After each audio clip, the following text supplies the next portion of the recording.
Wara jgħaddej ix-xogħol ta' restawr fuq Baċir numru 1 sit li wara snin twal abbandonat u mibki issa qed jerġa' jieħu l-ħajja. Nhar il-ħamis l-awtorità tal-ippjanar mistennija tieħu deċiżjoni dwar permess ta' żvilupp proprju fuq dan is-sit li huwa parti mill-proġett tal-American University of Malta.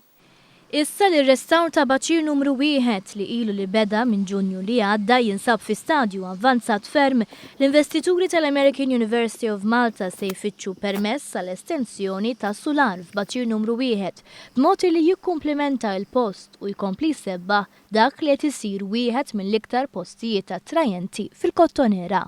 Il-punt ta' tluq għal proġett ta' Baċir numru 1 kien ir-restawr tal-British Building wara t-tneħħija ta' mont kbir ta' asbestos li kien komuni f'postijiet li kienu jintużaw bħala tarzna u li huma periklu kbir għas-saħħa.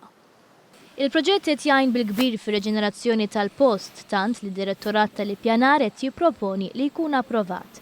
Jekk tasal l-approvazzjoni tal-ħamis, l-investituri jkunu għamlu pass ieħor fil-proċess dettaljat u delikat li se jwassal biex jinvestu miljuni kbar ta' euro bil-għan li jġibu lejn Malta eluf ta' studenti biex jistudjaw f'livell terzjarju. Dan f'wieħed mill-ikbar proġetti fin-nofsinhar ta' Malta f'ħafna snin.